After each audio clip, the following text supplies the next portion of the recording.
მოგესალმებით, თქვენ უყურებთ რეგიონის დღის მთავარ ამბებს. სამცხე-ჯავახეთის ყოფილი სახელმწიფო რწმუნებული ბესიკ ამირანაშვილი დაცული ტერიტორიების 40 მილიონ ლარზე მეტი ბიუჯეტის მქონე დაცული ტერიტორიების სახელმწიფო სააგენტოს უფროსი გახდა. პოზიციაზე ის დღეს 15 ივლისს დაინიშნა. ახალი თანამდებობა ამირანაშვილმა მას შემდეგ დაიკავა, რაც მაისში რწმუნებულის პოსტიდან გადააყენეს და ზაალ გელაშვილი ჩაანაცვლეს. ბესიკ ამირანაშვილმა ახალ თანამდებობაზე ბესიკ კუსიდი ჩაანაცვლა. იგი სააგენტოს დაახლოებით 1 წელი ხელმძღვანელობდა. რა ნიშნით შეირჩა თანამდებობაზე ბესიკ ამირანაშვილი? დაცული ტერიტორიების სააგენტოში გვითხრეს, რომ წერილობით უნდა მიგვემართა. ჩვენი უწყებიდან საჯარო ინფორმაცია უკვე გამოვითხოვეთ. ბესიკ ამირანაშვილი კი ჩვენ ზარებს არ პასუხობს. ბესიკ ამირანაშვილი სამცხე-ჯავახეთის რწმუნებული 2018 წლიდან იყო. მანამ კი შსს-ში წლების განმავლობაში სხვადასხვა თანამდებობას იკავებდა.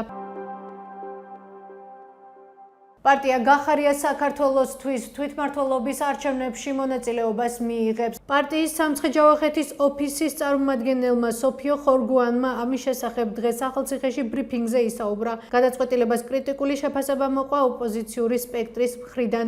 9 ივლისს ევროკავშირმა მიიღო რეზოლუცია, სადაც საუბარია, რომ ოპოზიციის მთავარი ლიდერების დაპატიმრების გამო მოახლოვებული მუნიციპალური არჩევნები არ შეიძლება ჩაითვალოს თავისუფალ და სამართლიანად. თვითმმართველობის არჩევნები არის კონსტიტუციით გარანტირებული არჩევნები და ჩვენ პატივს ვცემთ საქართველოს კონსტიტუციას შესაბამისად ამ პოლიტიკურ პროცესში არჩევნებში თვითმმართველობის არჩევნებში ვიღებთ მონაწილეობას. ეს არ არის ახალი.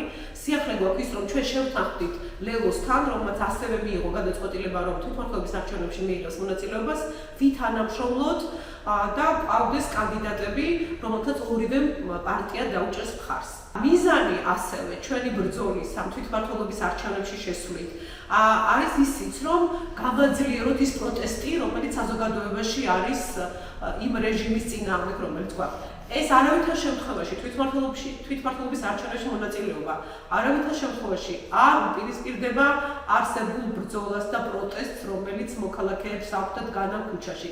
პირიქით, ეს სწორედ ამას ემსახურება, რომ გავაძლიეროთ ბრძოლა. ვიღაცა იბრძვის ქუჩაში, ვიღაცა იბრძვის საკუთარ გარემოცვაში, ვიღაცა საკუთარ მშობლის ნათელ მხარეს გადმოყვანას ახერხებს და ცდილობს. ჩვენი მიზანიც ეს არის, რომ სულ უფრო მეტი ადამიანი ჩავთოთ ამ პროცესში და ამიტომ შევდივართ ამ პროცესში. ეს იყო ჩვენს ხელთ არსებული დღევანდელი ბოლო ინფორმაცია. მეტი და დეტალური ინფორმაციისთვის ეწვიეთ ჩვენ ვებ და Facebook გვერდს. გმადლობთ, რომ გვიყურებთ. ხვალამდე.